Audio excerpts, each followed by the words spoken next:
Assalamualaikum warahmatullahi wabarakatuh. Perkenalkan, nama saya Roro Lintang Suryani. Saya dari Universitas Harapan Bangsa Purwokerto. Saya sudah bergabung di Universitas Harapan Bangsa Purwokerto sebagai seorang pengajar sejak tahun 2014 sampai saat ini. Sejak saya bekerja di Universitas Harapan Bangsa, bidang keilmuan saya adalah ilmu keperawatan, khususnya keperawatan anak. Sampai saat ini, mata kuliah yang saya ampu atau saya ajarkan adalah mata kuliah yang terkait dengan ilmu keperawatan anak, seperti asuhan keperawatan anak, baik pada anak dengan kondisi penyakit akut maupun pada anak dengan kondisi penyakit kronis. Bobot tertinggi dari Tridharma perguruan tinggi saya adalah bidang pengajaran. Saya memang ingin menjadi seorang dosen yang profesional yang bisa berbagi ilmu dengan para peserta didik saya. Dan hal ini sudah saya rencanakan sejak saya lulus pendidikan profesi nurse pada tahun 2011. Namun, saya menyadari bahwa ilmu keperawatan tidak hanya membutuhkan teori saja, tetapi butuh keterampilan untuk melakukan tindakan-tindakan keperawatan. Oleh karena itu, maka sejak tahun 2011 sampai 2014, saya bekerja sebagai perawat di salah satu rumah sakit swasta di wilayah Jakarta Barat. Statement saya sebagai seorang pengajar adalah selalu berusaha untuk mengembangkan metode pembelajaran sesuai dengan situasi dan kondisi, serta mempertimbangkan karakteristik peserta didik saya, agar pelaksanaan perkuliahan berjalan dengan nyaman, menarik, dan memotivasi para peserta didik saya. Selain itu, dalam proses perkuliahan, saya juga mengedepankan pembentukan karakter peserta didik, sehingga terbentuk peserta didik yang memiliki kedisiplinan yang tinggi, ketangguhan, rasa empati kepada sesama manusia, disiplin, dan yang utama adalah tanggung jawab yang tinggi atas setiap tindakan yang dilakukan. Pada kesempatan ini, perkenankan pula saya mempresentasikan terkait dengan proses delivery, interaction, dan assessment dalam pelaksanaan pengajaran yang sudah saya lakukan. Ketika ketua program studi memberikan tugas kepada saya sebagai seorang koordinator mata kuliah, saya berupaya agar rancangan pembelajaran beserta dengan umbu rampenya sudah saya susun maksimal 1 bulan sebelum perkuliahan dimulai. Berikut adalah salah satu contoh rancangan pembelajaran yang sudah pernah saya susun dan sudah saya lakukan.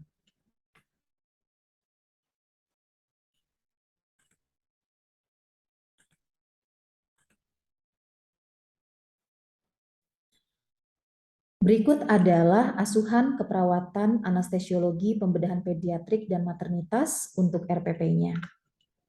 Setiap melakukan penyusunan rancangan pembelajaran, karena di dalam mata kuliah ini menggunakan lebih dari 1 orang dosen pengampu atau dosen yang mengajar, maka dalam proses penyusunan RPP, saya juga melibatkan dosen-dosen dalam tim saya dalam urun rembuk diskusi terkait dengan perencanaan perkuliahan yang akan ditetapkan agar selalu sesuai dengan ketentuan-ketentuan yang berlaku dan sesuai dengan referensi-referensi yang terkini. Selain itu, hasil penyusunan rancangan pembelajaran ini juga dikonsultasikan kepada ketua program studi dan mendapatkan lembar pengesahannya sebelum dilakukan distribusi baik ke dosen pengampu maupun ke mahasiswa. Di halaman awal dari RPP juga dicantumkan visi misi dari program studi keperawatan anestesiologi program sarjana terapan. Untuk identitas mata kuliah, tadi seperti yang sudah saya sebutkan, Nama mata kuliah ini adalah Asuhan Keperawatan Anestesiologi pada Pembedahan Pediatrik dan Maternitas, di mana mata kuliah ini diajarkan untuk mahasiswa di semester 5. Dengan bobot SKS adalah 2 SKS, dengan penjabarannya 1 teori dan 1 praktek. Seperti yang saya sudah sampaikan sebelumnya, bahwa mata kuliah ini terdiri dari 3 orang pengajar. Selain saya dibantu oleh Ibu Willy Sukmaning Tias dan Bapak M. Aryadi. Di RPP juga dicantumkan nomor kontak dari masing-masing dosen pengampu untuk memudahkan koordinasi antara mahasiswa dengan dosen pengampu.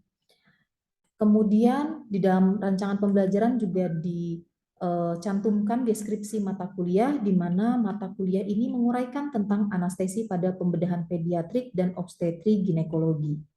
Kegiatan belajar mengajar melalui kuliah tatap muka, praktik, penugasan, dan diskusi dengan menggunakan paradigma Student Centered Learning atau SCL, dan evaluasinya dilakukan baik melalui portofolio, tengah semester, akhir semester, dan dilandasi dengan aspek pendidikan berkarakter dengan menonjolkan aspek evidence-based practice. Untuk capaian pembelajaran lulusan meliputi sikap, pengetahuan, keterampilan umum, dan keterampilan khusus. Untuk sikap, menunjukkan sikap bertanggung jawab atas pekerjaan di bidang keahliannya secara mandiri. Kemudian untuk pengetahuan, menguasai teknik asuhan keperawatan anestesi pada berbagai gangguan sistem tubuh, menguasai teknik asuhan keperawatan anestesi pada pembedahan umum, khusus one day surgery, kardiovaskuler, manajemen nyeri, pediatrik, dan maternitas. Untuk keterampilan umum, mampu menerapkan pemikiran logis, kritis, inovatif, bermutu, dan terukur dalam melakukan pekerjaan yang spesifik di bidang keahliannya, serta sesuai dengan standar kompetensi kerja bidang yang bersangkutan. Selain itu juga mampu menunjukkan kinerja yang mandiri, bermutu, dan terukur. Untuk keterampilan khusus, mampu melakukan pelayanan asuhan keperawatan anestesi dengan menerapkan pengetahuan dan teknologi dalam bidang keperawatan anestesi pada pre-anestesi, pasca anestesi, pembedahan umum, khusus, ODS, pediatrik, maternitas, kardiovaskuler, penyakit penyerta, kegawat daruratan dan kritis, serta manajemen nyeri sesuai dengan kewenangannya. Untuk capaian pembelajaran mata kuliah, mahasiswa mampu menguasai konsep pembedahan anestesi pediatrik dan obstetri ginekologi. Adapun untuk evaluasi dilakukan melalui beberapa tahapan, di antaranya melalui ujian tengah semester, ujian akhir semester, kemudian ada evaluasi dari tugas terstruktur, evaluasi kuis, serta soft skill, di mana masing-masing poin tersebut memiliki bobot presentase tersendiri. Selain itu dicantumkan pula beberapa referensi yang dapat digunakan oleh mahasiswa sebelum, selama, dan setelah perkuliahan, ketika mahasiswa mengerjakan tugas yang diberikan. Mahasiswa juga dimotivasi untuk selalu mencari sumber-sumber referensi yang terkini, khususnya dari penelitian-penelitian sebelumnya. Untuk rancangan program pembelajaran, dicantumkan 14 kali pertemuan dengan 2 kali pertemuan untuk evaluasi baik tengah semester maupun akhir semester. Adapun informasi yang diberikan meliputi waktu pertemuan, kemudian capaian pembelajaran, bahan kajian, metode pembelajaran, pengalaman belajar mahasiswa, kriteria penilaian atau indikator, bobot nilai, dan dosen pengampu untuk setiap kali pertemuannya. Di dalam metode pembelajaran, ada beberapa metode yang digunakan dalam mata kuliah ini. Dengan paradigma student centered learning, maka dosen pengampu tidak hanya memberikan penjelasan secara konvensional untuk dasar-dasar teori saja, tetapi juga menggunakan metode lain seperti discovery learning atau studi kasus dalam pelaksanaan perkuliahannya. Selain itu juga mahasiswa mendapatkan metode pembelajaran dengan skill lab, dengan demonstrasi dan redemonstrasi.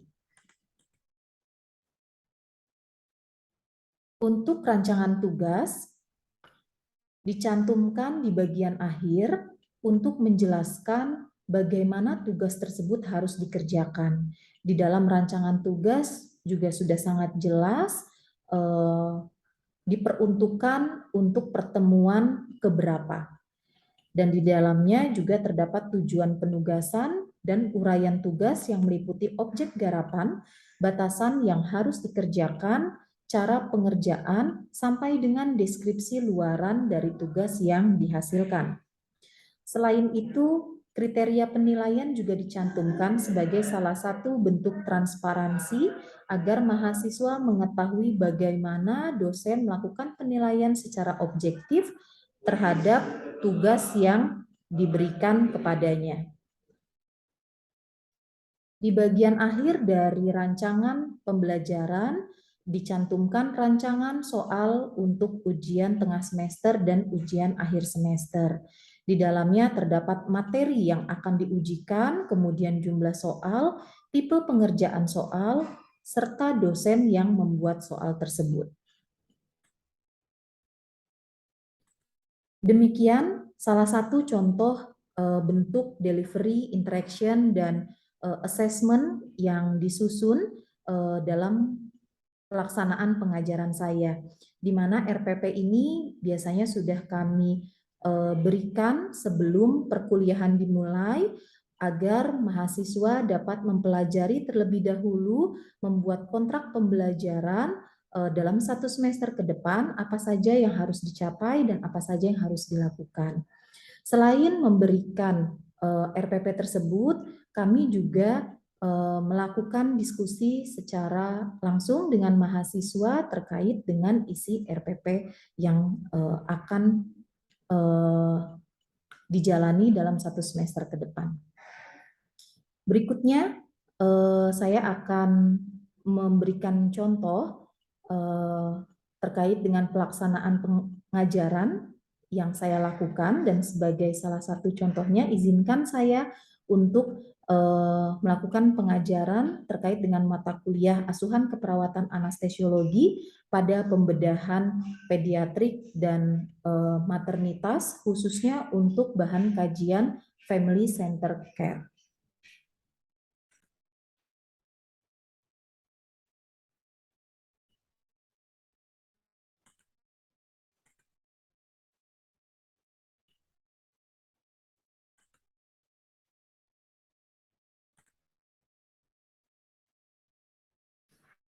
Assalamualaikum warahmatullahi wabarakatuh. Alhamdulillahirabbil alamin. Jumpa lagi dengan Bu Olin untuk mata kuliah untuk mata kuliah asuhan keperawatan anestesiologi pada pembedahan pediatrik dan maternitas. Gimana kabarnya semua? Insya Allah dalam keadaan sehat walafiat semua ya. Selalu jaga kesehatan. Untuk pertemuan kali ini, kita akan sama-sama mempelajari terkait dengan konsep family center care. Apa sih itu konsep family center care? Kemudian apa manfaatnya dan lain-lainnya? Penasaran? Berikutnya kita akan mempelajari satu persatu. Ya? Oke. Nah, sebelum Ibu mulai untuk kontrak pembelajaran kali ini, kita akan jalani selama kurang lebih 10 menit ya, 10 sampai 15 menit. Jadi mudah-mudahan teman-teman semua selalu on ya untuk mempelajari materi kita pada siang hari ini. Tujuan pembelajarannya apa? Untuk tujuan umum, mahasiswa diharapkan mampu memahami tentang konsep family center care atau kita singkat nanti dengan FCC. Ya, bahasa kerennya FCC. Kepanjangannya apa tadi? Family Center Care. Oke, kemudian tujuan khususnya di sini mahasiswa dapat menjelaskan tentang falsafah dari Family Center Care, kemudian mahasiswa dapat menjelaskan tentang definisi Family Center Care, Mahasiswa dapat menjelaskan tentang elemen-elemen family center care. Mahasiswa juga dapat menjelaskan tentang prinsip-prinsip family center care. Dan yang terakhir, mahasiswa dapat menjelaskan tentang manfaat penerapan dari family center care. Jadi nanti kalau misalnya Ibu sampaikan namanya adalah FCC, teman-teman harus ingat kepanjangannya apa FCC? Family Center Care, gitu ya. Oke, sip. Nah, berikut ini terkait dengan falsafah dari FCC. Ya, kok bisa sih sekarang ada prinsip family center care, itu dulu ceritanya gimana, gitu kan? Nah, jadi ketika seorang anak dirawat di rumah sakit, akan terjadi yang namanya perpisahan antara orang tua dan anak. Ya, dampaknya apa akibat dari adanya perpisahan ini? Ada dampak psikologis yang akan dialami oleh anak. Ya, apabila anak mengalami kecemasan yang tinggi pada saat dia menjalani perawatan, orang tua juga akan mengalami stres. Kalau orang tua stres, anak juga akan menjadi stres. Ya. Nah, dalam mencapai tujuan dari upaya pencegahan dan pengobatan pada anak yang dirawat di rumah sakit, itu sangat diperlukan suatu bentuk kerjasama antara siapa? Antara orang tua dengan tim kesehatan. Ya, jadi harus solid orang tua dengan petugas kesehatan ini. Supaya apa? Supaya asuhan keperawatan yang diberikan untuk anak itu dapat dilakukan secara maksimal. Ya, orang tua butuh petugas kesehatan pun butuh keterlibatan dari orang tua dalam proses perawatan anak. Ya, nah oleh karena itu, karena dalam keperawatan anak harus fokus pada anak dan keluarga, maka muncullah prinsip, dibentuklah suatu prinsip yang khas dalam keperawatan anak yang dinamakan dengan family center care. Ya, di mana fokusnya itu ada pada pasien, ya, anak itu sendiri dan pada orang tuanya. Ya. Kemudian terkait dengan definisi, ya, untuk definisi itu sendiri, family center care itu adalah suatu bentuk perawatan yang berpusat pada keluarga, ya, mengakui keluarga itu sebagai konstanta dalam kehidupan anak, sangat penting, ya, artinya bagi kehidupan anak. Di dalam prinsip family center care ini juga meyakini adanya dukungan individu, menghormati, mendorong dan meningkatkan kekuatan dan kompetensi keluarga. Intervensi keperawatan pada anak ini menggunakan pendekatan family center care, ya. Jadi family center care ini juga menekankan pada pembuatan kebijakan, perencanaan program perawatan, perancangan fasilitas kesehatan dan interaksi sehari-hari antara klien dengan petugas kesehatan yang harus melibatkan keluarga. Keluarga diberikan kewenangan untuk terlibat dalam perawatan klien, yang berarti keluarga dengan latar belakang pengalaman, keahlian, dan kompetensi keluarga memberikan manfaat yang positif bagi siapa? Bagi perawatan anak itu sendiri. Ya. Nah, FCC ini akan memberikan kewenangan kepada keluarga di mana akan membuka jalan bagi keluarga untuk mengetahui apa kekuatan yang dimilikinya, sebatas apa kemampuan keluarga dalam memberikan perawatan kepada anak. Ya, jadi itu FCC. Elemen-elemennya apa saja nih? Ya, perawatan anak secara individual, pengembangan implementasi, ya, pembentukan kebijakan, ya, memfasilitasi kolaborasi antara keluarga pada semua tingkatan pelayanan perawatan di rumah sakit, rumah dan di masyarakat. Ya, itu adalah elemen-elemen yang terlibat dalam pelaksanaan prinsip FCC. Dan yang perlu ditekankan di sini, elemen-elemen ini selalu dinamis, berubah-ubah. Sehingga antara petugas kesehatan dengan elemen lainnya ini harus selalu dinamis, harus selalu berkolaborasi, ya, untuk mencapai tujuan FCC itu sendiri. Untuk prinsipnya, FCC pertama menghormati setiap anak dan keluarganya. Petugas kesehatan, khususnya perawat, harus memahami, ya, bahwa setiap anak itu adalah individu yang unik, ya. Anak bukan anak tidak sama antara yang satu dengan yang lainnya. Dan keluarga juga memiliki latar belakang yang berbeda-beda. Ya, sehingga setiap anak dan keluarga harus dihormati. Menghargai perbedaan suku, budaya, sosial, ekonomi, agama, ya itu sangat penting sekali dalam pelaksanaan prinsip FCC ini, ya. Kemudian mengidentifikasi apa sih kelebihan dari anak dan keluarga ini. Jadi itu yang kita tonjolkan, bukan mencari kekurangan, ya. Harus dicari kelebihannya. Kemudian mendukung dan memfasilitasi pilihan yang ada, menjamin bahwa anak dan keluarga mendapatkan pelayanan yang maksimal dalam perawatannya dan berbagi informasi secara jujur, ya itu penting untuk diberikan kepada anak dan keluarga. Selain itu juga memberikan dan menjamin dukungan formal maupun informal, berkolaborasi dalam penyusunan dan pengembangan program, serta mendorong anak dan keluarga untuk menemukan apa kelebihan dan kekuatan yang dimiliki dan itu yang didaya gunakan dalam proses apa? Proses penyembuhan anak. Ya. Manfaatnya, kalau kita sudah menerapkan family center care dalam asuhan keperawatan kita, yang akan kita dapatkan adalah hubungan antara tenaga kesehatan dan keluarga itu makin kuat. Ya, ketika itu sudah makin kuat, maka tingkat kesembuhan anak itu semakin cepat. Ya, sudah banyak sekali penelitian dilakukan yang menghubungkan antara pelaksanaan prinsip FCC dengan perawatan anak. Ya, kemudian meningkatkan pengambilan keputusan klinis berdasarkan informasi yang sudah diberikan, membuat dan mengembangkan tindak lanjut rencana perawatan yang berkolaborasi dengan keluarga. Selain itu, meningkatkan pemahaman tentang kekuatan yang dimiliki oleh keluarga, menggunakan sumber-sumber pelayanan kesehatan dan waktu yang lebih efektif dan efisien, serta yang pasti adalah mengembangkan komunikasi antar anggota tim kesehatan. Manfaat lain, ya, pelayanan kesehatan semakin kompetitif dengan pelaksanaan FCC, meningkatkan lingkungan pembelajaran ya untuk tenaga-tenaga profesi lainnya, meningkatkan kepuasan anak dan keluarga atas pelayanan kesehatan yang kita berikan. Ya, itu adalah goalnya ya dalam pemberian asuhan keperawatan dan menciptakan lingkungan yang meningkatkan kepuasan profesional. Seperti itu yang Bu Olin bisa sampaikan. Mudah-mudahan bisa menambah ilmu bagi teman-teman semua dalam memahami konsep family center care.